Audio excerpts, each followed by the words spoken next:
Hello प्यारे बच्चों। तो आज हम कक्षा 2 का हिंदी व्याकरण में मात्राएं सीखेंगे।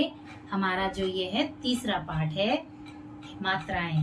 तो मात्राएं किसे कहते हैं? जब हम स्वर और व्यंजनों को जोड़ते हैं और उन्हें जोड़ते हुए कुछ विशेष चिन्हों का उपयोग करते हैं तो वो चिन्ह हमारे मात्रा कहलाते हैं।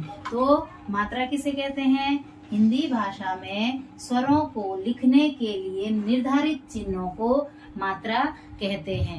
जैसे कि हमने हमारे जो स्वर हैं वो हमारे 11 हैं और जो हमारे व्यंजन हैं वो हमारे 33 हैं। जब हम व्यंजनों में स्वरों के चिन्ह लगाते हैं तो उसे हम मात्रा कहते हैं। जैसे कि अगर मैंने क पर स्वर आ की मात्रा लगानी है तो वो हमारा का बनेगा, लेकिन वो जो चिन्ह है, वो जो मात्रा है, वो जो एक साइन है, जो चिन्ह है, वो ही हमारा मात्रा कहलाता है। तो जो हमारी मात्राएं हैं हमारी, पहला है इसमें हमारे पास अ तथा आ की मात्रा।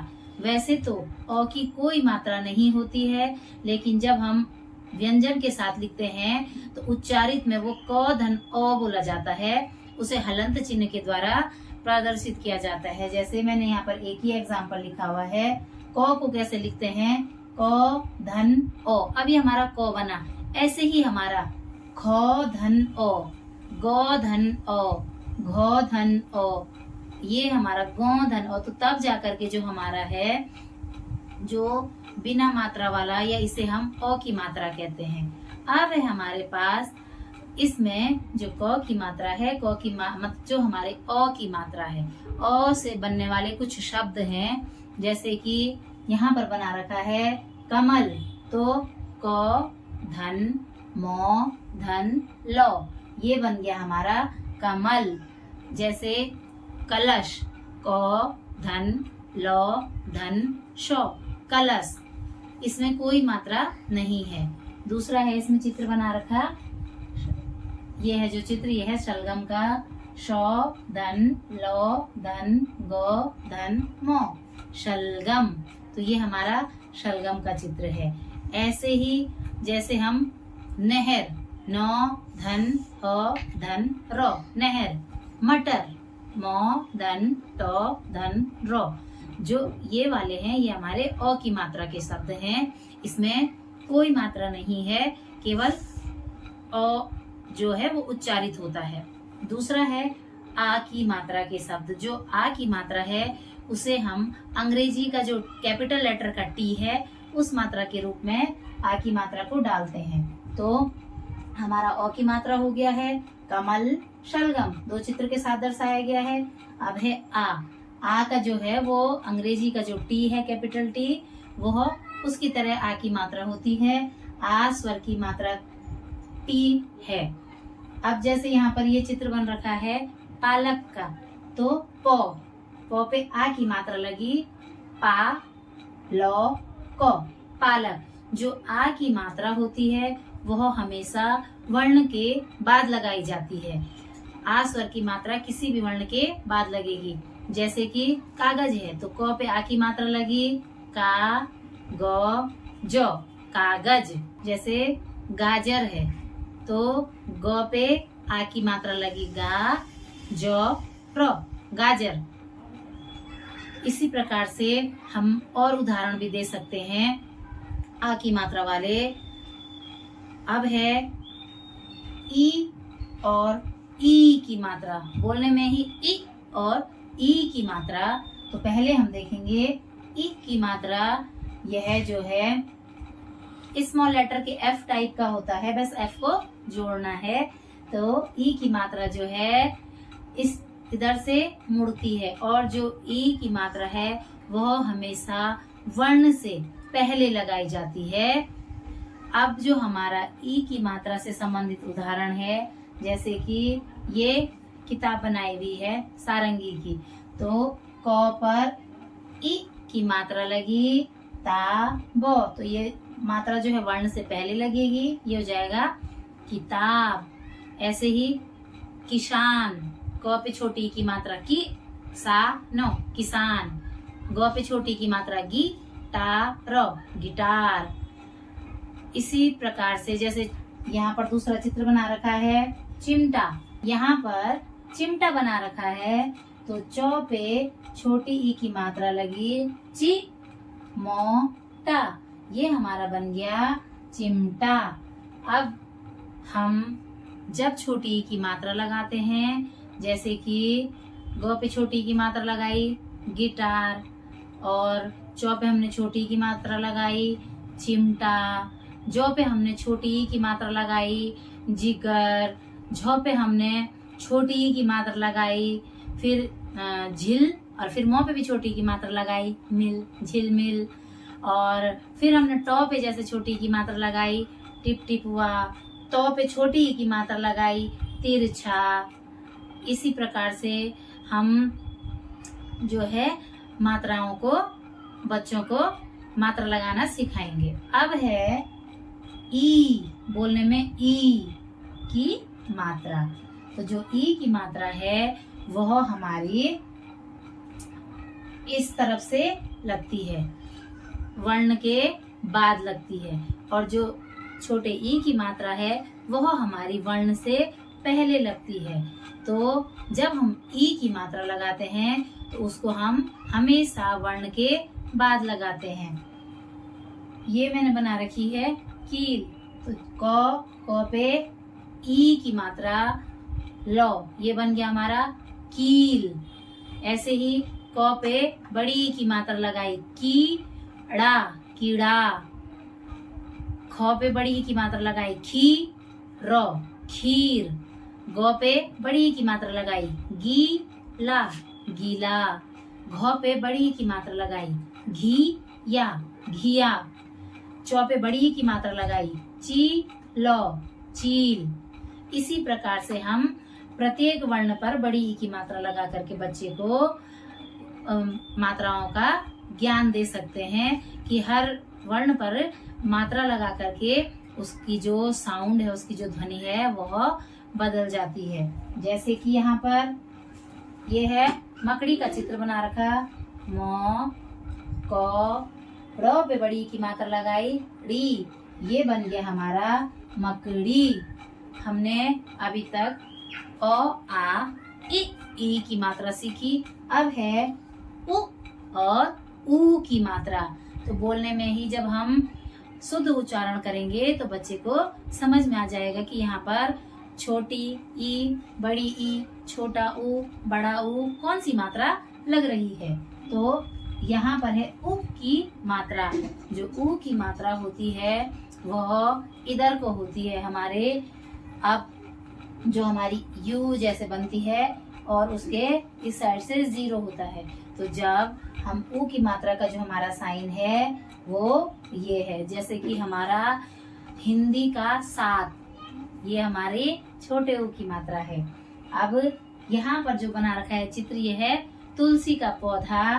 तो पे छोटे ऊ की मात्रा लगाई तू लो सी तुलसी।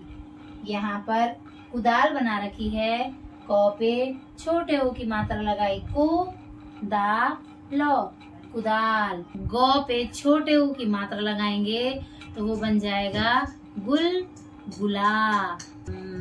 चौ पे छोटे ऊ की मात्रा लगाएंगे तो वो बन जाएगा चुनमुन चुनना। इसी प्रकार से तो पे अगर हमने छोटे ऊ की मात्रा लगाई तो वो बन गया हमारा तुला। अगर हमने प पे छोटे ऊ की मात्रा लगाई तो वो बन गया हमारा पुतला। इस प्रकार से हम काफी शब्द बच्चों को बता सकते हैं जिससे कि उनके शब्द भंडार में भी वृद्धि होगी। अब है हमारा ऊ की मात्रा। तो जो ऊ की मात्रा होती है वह पूंछ की तरह लगती है और यह है ऊ की मात्रा। ऊ स्वर की मात्रा का जो चिन्ह है वो ये है। यहाँ पर चित्र बना रखा है सूरज का। तो सौ पे ऊ की मात्रा लगाई सू रो जो सूरज। ऐसे ही जौ पे अगर ऊ की मात्रा लगाई जू, तो पे आ की मात्रा ता जूता। ऐसे ही क पे ऊ की मात्रा लगाई कूलर।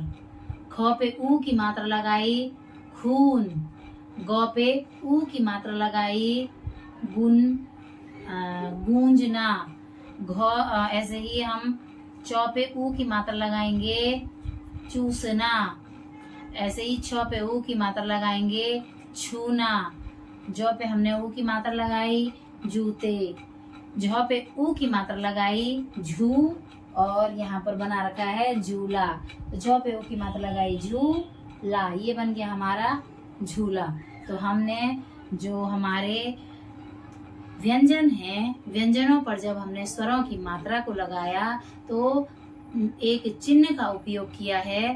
तो जो वो हमारे चिन्ह हैं वो मात्रा कहलाते हैं। और अब हमने ऊ और ऊ की मात्रा देखी, इसके बाद अब हम आगे इसके बाद की मात्राएं देखेंगे। री की मात्रा देखेंगे कि री की मात्रा कैसे लगती है। हाँ तो बच्चों, हमने अभी तक ऊ तक की मात्राएं की। अब है हमारा री की मात्रा। जो हमारा री स्वर है उसकी मात्रा हमेशा वर्ण के नीचे लगती है। और सी, जो हमारा अंग्रेजी का अल्फाबेट सी है, सी है उसका साइन, जो उसका चिन्ह है वो सी है। तो जो हमारे री स्वर की मात्रा है वो हमेशा ही हमारे वर्ण के नीचे लगती है। जैसे कि क पे री की मात्रा लगी श क, कृषक, कृषक माने किसान। क पे फिर से री की मात्रा लगी पा, कृपा।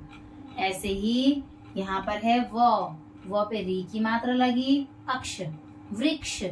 तो ये हमारा री की मात्रा हो गई।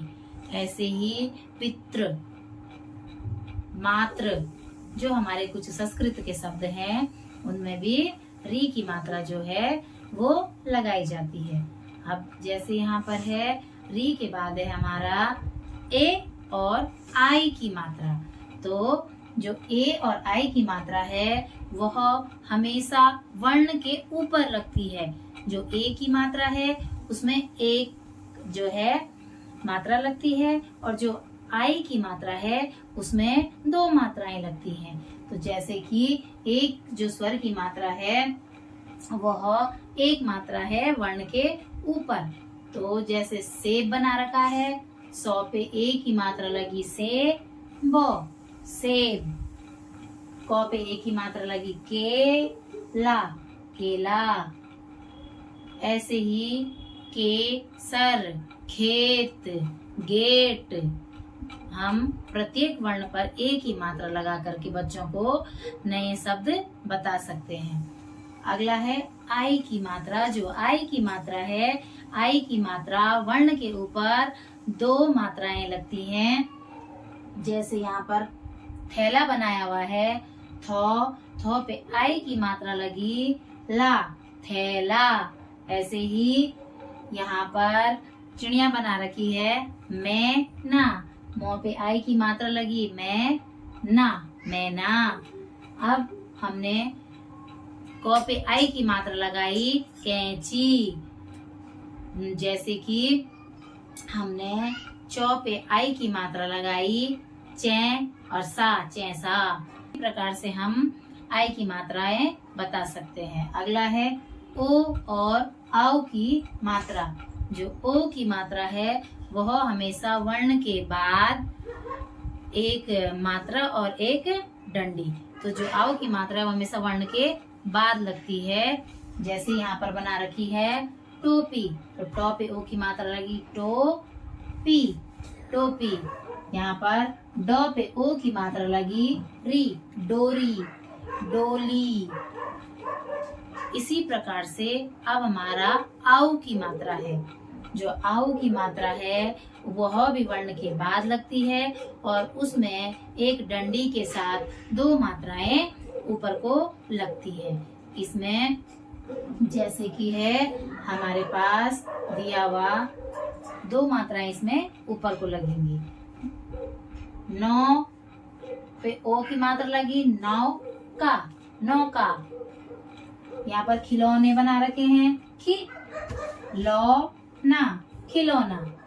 अब हमारे अंग की मात्रा और अह की मात्रा। जो अंग है, अंग हमारा जो अयोगवाह है, अयोगवाह की मात्रा वर्ण के ऊपर एक बिंदी के रूप में लगती है, और जो अह है, अह की मात्रा हमेशा वर्ण के बाद विसर्ग के रूप में लगती है। तो जो अंग की मात्रा विसर्ग के रूप में लगती है। अब यहाँ पर अंग की जो मात्रा है, अंग की मात्रा के लिए कंगन बनाया गया है। क पे अंग की मात्रा कंग, ग न, कंगन। ये है हंस। ह पे अंग की मात्रा हंस, हंस। अब है अह की मात्रा। तो जो अह है वो हमेशा विसर्ग के रूप में लगता है। 2 बिंदियां लगती हैं इसमें, ये वर्ण के बाद लगता है, और इसकी जो ध्वनि है वो ह होती है। जैसे कि प्रातः, प्रातः कालः, दुख, दुख, अतः, प्रायः। तो जो ध्वनि है इसकी ह है।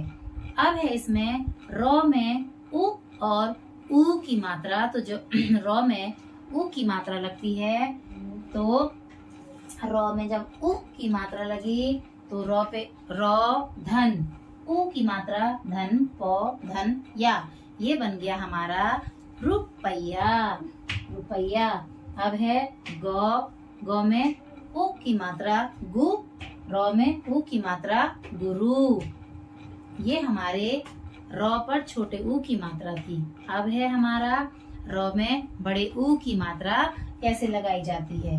जब र में बड़े ऊ की मात्रा का प्रयोग किया जाता है तो घू, घ, र में बड़े ऊ की मात्रा रू, घुंघरू। यहाँ पर चित्र भी बनाया गया है। अ, म, र पे बड़े ऊ की मात्रा लगी रू, दो, अमरूद। आशा करती हूँ आपको जो ये वीडियो है ये काफी मददगार सिद्ध होगी। ये जो है कक्षा 2 के बच्चों के लिए हिंदी व्याकरण की वीडियो है, जिसमें हमने सीखा मात्राएं किसे कहते हैं, मात्राओं का प्रयोग किस प्रकार किया जाता है, और ऐसा कौन सा शब्द है, ऐसा कौन सा वर्ण है जिसकी कोई मात्रा नहीं होती है। और इन्हीं मात्राओं से हमारी जो 12 खड़ियां हैं वो हमारी तैयार होती है। तो मिलते हैं आपसे नए टॉपिक के साथ, नई वीडियो के साथ। आप सभी का बहुत बहुत धन्यवाद। अगर आपको मेरी वीडियोस पसंद आती हैं या आपके लिए मददगार सिद्ध होती हैं तो मेरे चैनल को लाइक कीजिएगा, शेयर कीजिएगा। Thank you so much.